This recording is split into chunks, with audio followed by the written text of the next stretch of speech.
Aditya sir, अहो कसला एवढा विचार करताय? काय नाही, तू चल आवरायला घे, आपल्याला उद्या निघावं लागेल ना.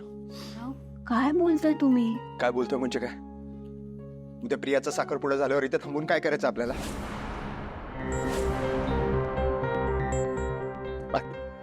आयुष्यात पहिल्यांदा आईला देवी किर्लोस्करांचा मुलगा हरला.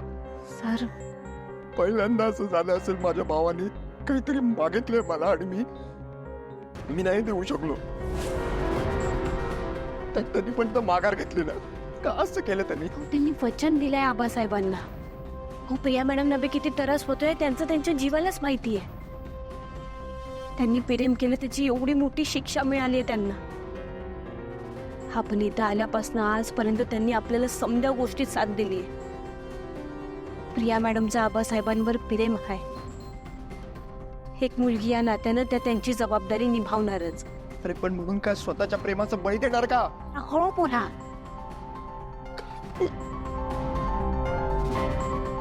उद्या काय काय होणार आहे ना, हेच कळत नाही.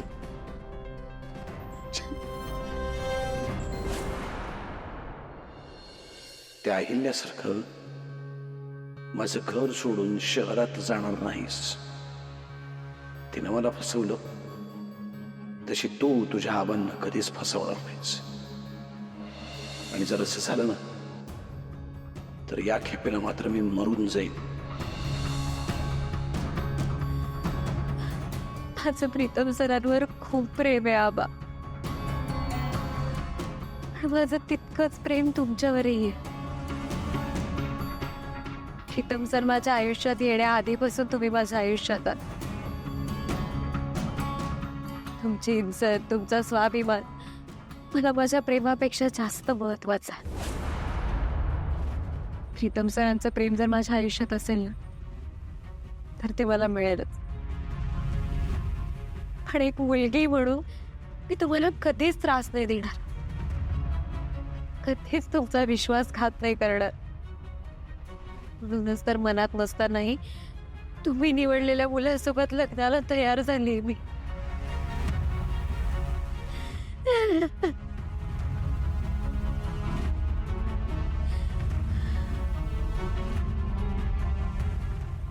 बाय.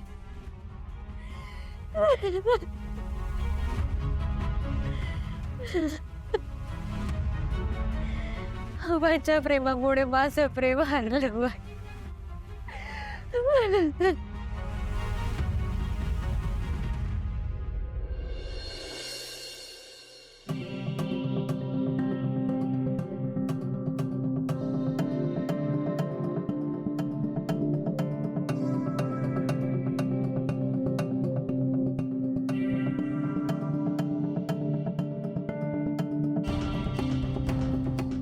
प्रिया माझी एकुलती एक बहीण, त्यामुळे लय जीव आहे तिच्यावर.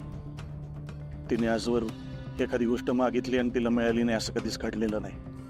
माझंही प्रीतमच्या बाबतीत असंच आहे. आजपर्यंत मी त्याला कधीच कुठल्याही गोष्टीची कमी पडू दिली नाही. शब्द आणि शब्द जपलाय ना, तो जगात जे काही मागेल ते त्याला मिळणारच, याबद्दल त्याच्याही मनात कधी शंका नव्हती. लोक चांदीचा चमचा घेऊन जन्माला येतात, हा सोन्याचा चमचा तोंडात घेऊन जन्माला आलाय. पण आयुष्यात पहिल्यांदा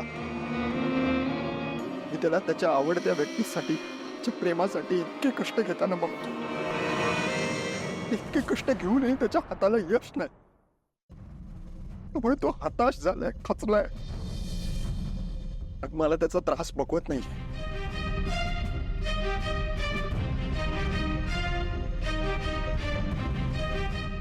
आज आपण इथं दोन मोठे भाऊ, पण आपल्या लहान भावंडांसाठी काहीच करू शकत नाही.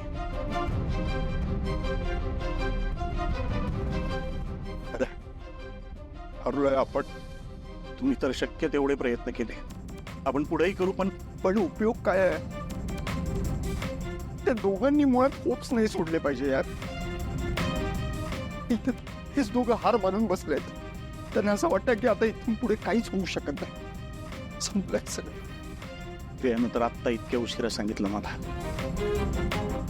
आधी एकदा जरी बोलली असती ना की भाई काहीतरी कर, तिच्या मनासारखं होण्यासाठी वाटेल ते केलं असतं. अगदी असंच मला प्रीतम बद्दलही वाटतं. आधीच इथपर्यंत येऊन आम्ही खूप काही केलं, खूप पुढे निघून आलो. असून 2 पावलं पुढे टाकली असते ना, मंदिरात जाऊन त्या दोघांचं लग्न, आतापर्यंत सगळं सॉल्व्ह झालं असतं. आणि मुळात त्या दोघांचीच इच्छा नाहीये, कुठल्याही चुकीच्या पद्धतीने गोष्टी करायच्या नाहीयेत त्यांना. म्हटल्यावर आपण काय करू शकतो? त्या दोघांच्या हट्टापुढे आपण काहीच नाही करू शकतो.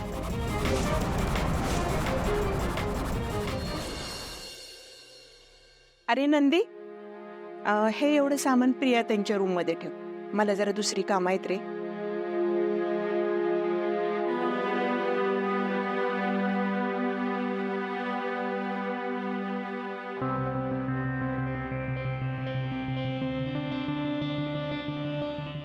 प्रीतम सर, प्रीतम सर, अहो किमान बघा तरी माझ्याकडे. आपल्या प्रेमाची ताकद संपली आहे का की तुम्ही नजर देऊन बघूही शकत नाही आहात माझ्याकडे? मला नाही माहित प्रिया मॅडम, बस माहित नाही. हा पण आता माझ्यात तेवढी हिंमत उरली नाही आहे की मी तुमच्या नजरेला नजर देईन. प्रेम करताना खूप हिंमत दाखवली मी, निभावता नाही आलाय मला काहीच. असं तसे सगळेच मला बेजबाबदार समजत आल्यात. कोणाची अपेक्षाच नव्हती माझ्याकडून. नेहमी जबाबदारांपासून पळ काढत आलो आणि आताही तेच.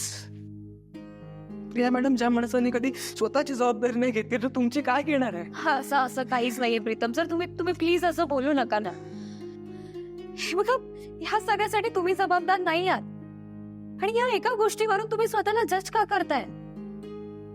ही परिस्थितीच अशी होती की तुम्ही काहीच करू शकला नाही. आणि आपण सगळ्यांनी केले ना प्रयत्न, अजूनही करतोय. हे बघा, अजूनही वेळ गेलेली नाहीये. तुम्ही आशा सोडू नका आणि निराश तर अजिबात होऊ नका. मी काय म्हणते, आपण ना आबांना जाऊन सगळं सांगून टाकूया की आपल्या एकमेकांवर प्रेम आहे आणि जे काय होईल ते बघू आपण. चला मॅडम, त्याचा काही उपयोग होणार नाही यात. ज्याच्याकडे मी तुमचा हात मागायला आलेलो त्यांना मी वचन देऊन बसलो की तुमचा साखरपुडा निर्विघ्नपणे पार पाडेन म्हणून. आता आपल्या नशिबात जे लिहिलंय ना तेच होणार आणि तसंच होणार.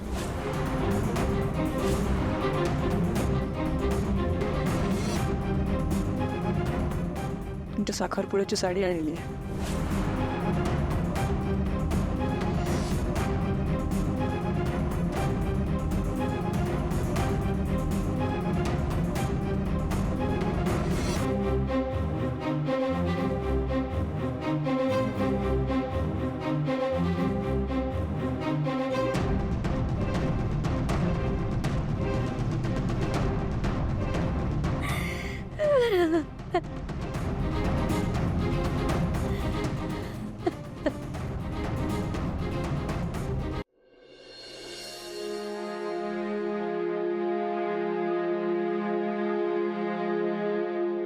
पार्वती, आटप, पाहुणे येतील कधी? आणि पान सुपारी आणली का? आता आणतो. त्या फोटोग्राफरला पण यायला सांगितलं होतं, तोही आला नाही अजून. मी बघून येतो. आणि अगं, झेंडूच्या फुलांच्या माळा का केल्या? गुलाबाच्या फुलांच्या करायच्या ना. ते बरं पार्वती, पाहुणे आले की त्यांची सगळी व्यवस्था बघण्याची जबाबदारी तुझी. मी बघतो आतमध्ये काय चालू आहे.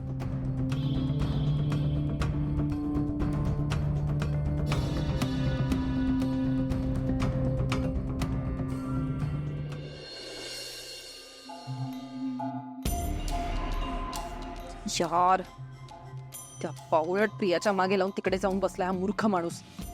आज हळद आहे आमची आणि आज टुप्पड माणसाचा अजून पत्ता नाहीये. या चहा बरोबर नाश्ता सांगितला, अजून आला नाहीये. डॅड, तुम्हाला कळतंय तुम्ही काय डिमांड करताय ते? हार्ट अटॅक आला ना तुम्हाला? मग असे एनर्जेटिक ऍक्टिव्ह राहून डिमांड्स कसल्या करताय?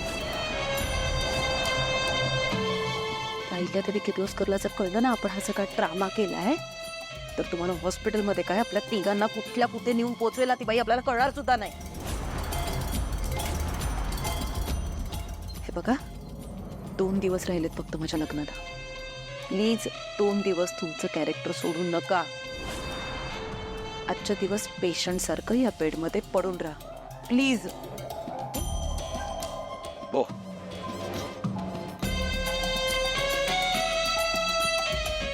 हॅलो मिहीर, निघालाय का प्रीतम तिथून? होल्ड ऑन दिशा, फारच एक्साइट झाली तू लग्नासाठी. मिहीर, तुला माहिती आहे हे लग्न होणं माझ्यासाठी किती इम्पॉर्टंट आहे ते. एक्झॅक्टली दिशा, हे लग्न फक्त तुझ्यासाठीच इम्पॉर्टंट आहे. मला काय मिळणार आहे यातून? दिशा, मला हवं ते नाही मिळत आहे यार. मिहीर, मी आज येऊन भेटेन तुला. फक्त आजची माझी हळद होऊन जाऊ दे. आता मला सांगशील प्रीतम तिथून निघालाय की नाही? नाही, माझी माणसं पेरलीत मी त्या सयाजीरावच्या घरात. ते प्रियाचा साखरपुडा आहे आणि हे दोघं तिथे सरवण म्हणून फिरत आहेत. ठीक आहे. मी जरा जाऊन बघूनच येतो. डॅड, मला एकदा सांगितलं ना त्या बेड मध्ये पेशंट सारखं पडून राहायचं म्हणून एकदा सांगितलं कळत नाहीये का?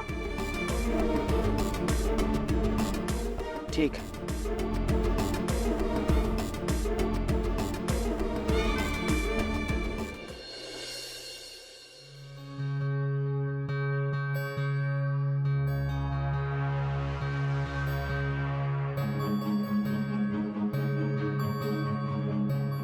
जिच्याशी लग्न करून या घरचं जावई व्हायचं तिच्याच लग्नात नोकरासारखा राबतोय.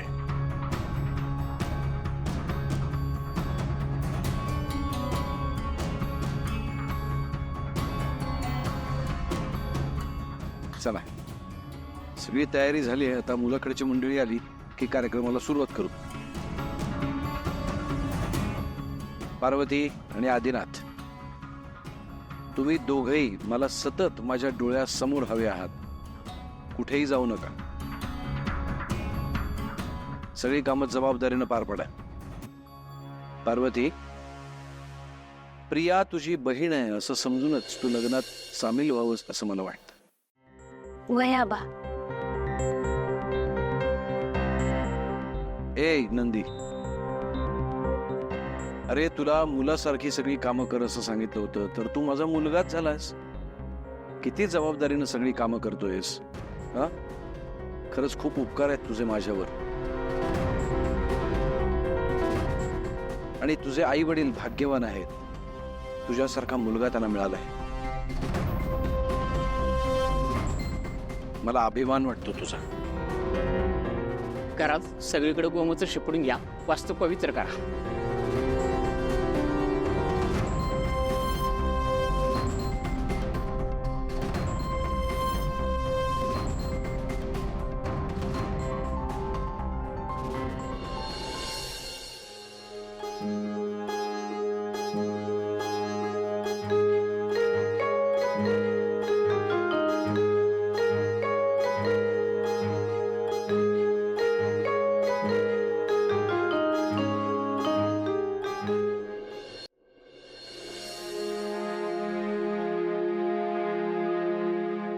नंदी, प्रीतम, काय करतोयस तू? हे मी काय केलं दादा साहेब? काय केलं म्हणजे? अरे काही करत नाही याबद्दलच वाईट वाटतंय. प्रेम करतोस ना माझ्या बहिणीवर? हा, मग तिचं लग्न होताना स्वतःच्या डोळ्याने बघू शकतोस. मर्दासारखा मर्द गडी तू तिच्याच लग्नात नोकरासारखा राबतोयस. ती प्रिया तिथं काही बोलत नाही, तो इथं शांत बसलाय. प्रियानं सांगितलं होतं मी वेळेत इथनं निघा, पण नाही. तुला पण आत्ता सांगतोय अजून वेळ गेलेली नाही, मुलाकडचे आलेले नाहीत. वेळेत निघा इथनं, मी आहे तुमच्यासोबत.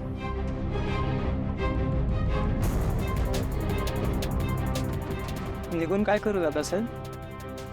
लग्न प्रिया मॅडम खुश राहतील का आबासाहेबांच्या आशीर्वादाशिवाय? आमचा संसार सुखाचा होईल असं वाटतं तुम्हाला? तसं आहे उलट मला अभिमान वाटतो प्रिया मॅडमचा. त्यांनी त्यांच्या आबासाहेबांना चूज केलं, त्यांनी नाती निवडली. हे काय मिळेल परत? शिवाय त्यांचा नवरा आहेच त्यांच्यावर प्रेम करायला. आता साहेब तुम्ही जे काय म्हणताय ना ते करून मला माझ्या आईचं मन नाही दुखवायचं. ती नेहमी स्वाभिमानाने ताट मानाने जगणारी बाई आहे आणि असं काहीतरी करून तिची मन खाली नाही घालायचे. मग अरे पण तुमचं प्रेम त्याचं काय? जगू शकणार आहात एकमेकांशिवाय? सोबत राहणं म्हणजेच प्रेम का? प्रिया मॅडम खुश असतील तर मी बघू शकतो त्यांना खुश. आपल्या प्रेमाला सुखी बघणं हेच खरं प्रेम आहे.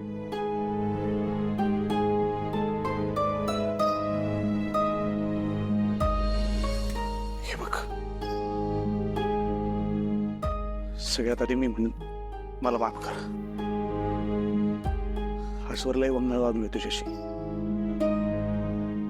वेळ प्रसंगी लई राबवलंय तुला, उचलून आपल्या पण निघालेलो. पण एक गोष्ट सांगेनच, मला अभिमान आहे माझ्या बहिणीचा.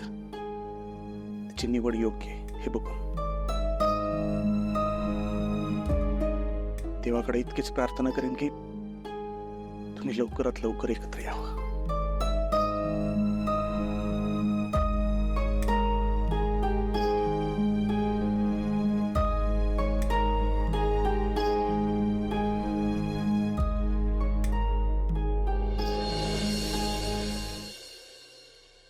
काय करायचं ना मला कळत नाहीये. माझं ना डोकंच काही काम करत नाहीये.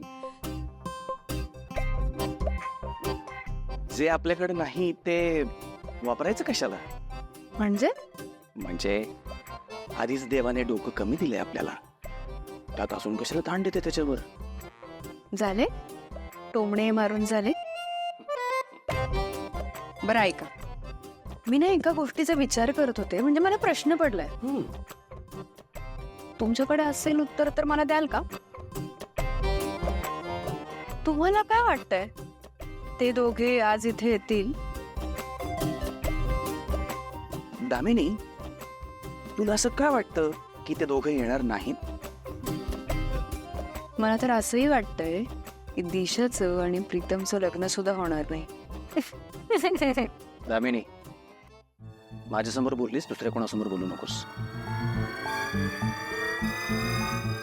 अहिल्याबहिणींनी एखादी गोष्ट ठरवली आणि ती घडली नाही असं कधीही झालं नाही आणि या पुढेही होणार नाही.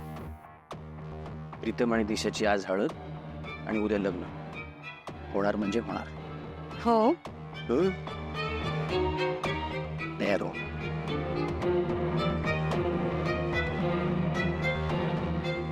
मला ना तरी शक्यता कमीच वाटते. तुम्ही पण बघा प्रीतमचं आणि दिशाचं लग्न होतं का ते. आणि सांगा तुम्हाला काय वाटतंय, होईल त्या दोघांचं लग्न?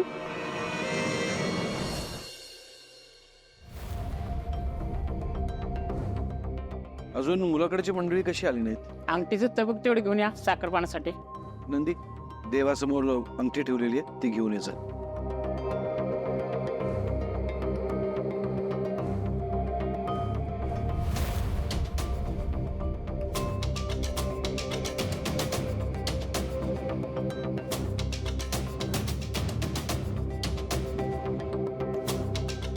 देवा, माझ्या नशिबात कदाचित प्रिया मॅडमचं प्रेम नाहीये, पण तू आता एक कर, त्यांना सुखी ठेव. त्यांचा संसार सुखाचा होऊ दे. त्यांना विसर पडू दे माझा.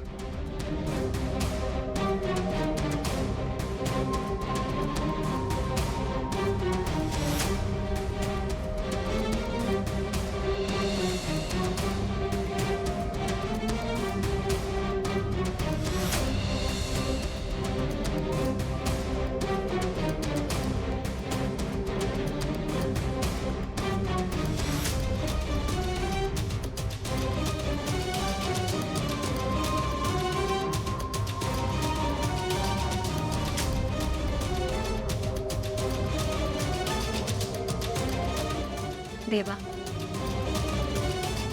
माझ्या नशिबात काय लिहिलंय मला माहित नाही, पण माझा तुझ्यावर पूर्ण विश्वास आहे. तू नक्कीच या सगळ्यातून काहीतरी चांगला मार्ग काढशील.